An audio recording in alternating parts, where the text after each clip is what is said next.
Well, Brazil's far-right President Jair Bolsonaro has failed to secure re-election after receiving less than half of the votes. Instead, he and leftist former President Lula da Silva will compete in a runoff election at the end of the month. They were convinced they had President Bolsonaro on the ropes, and they gathered in a central square in Rio de Janeiro in anticipation of wild celebrations. In the bars and cafes, the pro-Lula supporters were glued to the election programmes.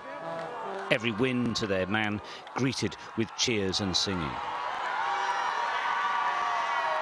Slowly, at first, they began to realise that the right-wing vote was holding up.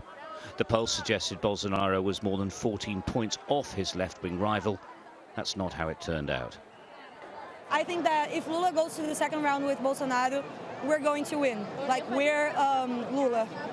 It's always been like there's a history of going to second rounds in this kind of elections. So I think we don't need to lose hope. We need change 100%.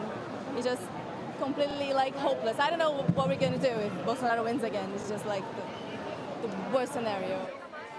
President Bolsonaro benefited from the surprisingly weak performances of lesser-known presidential candidates, so he remains very much in the fight.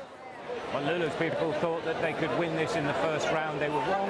Now goes to another round at the end of the month. And interestingly, Bolsonaro and his supporters always said that that was a very likely outcome. Interesting to see what the campaigning is like in the coming weeks. I think what it really does show is how divided Brazil really is. Over 30% of Brazilians are evangelists, and most will always vote for Bolsonaro. It means he has a built-in constituency, and that is a considerable starting point for any election.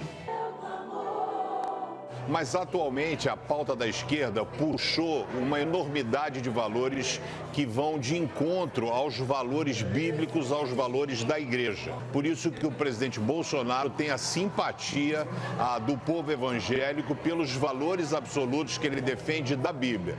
Rio is one of the key centres in this election. Bolsonaro in particular must do well here. The two camps begin the week knowing they have to campaign hard to get their vote out on October the 30th. The divisions in this country have been laid bare once again. There's nothing to suggest the next weeks will be anything but brutal.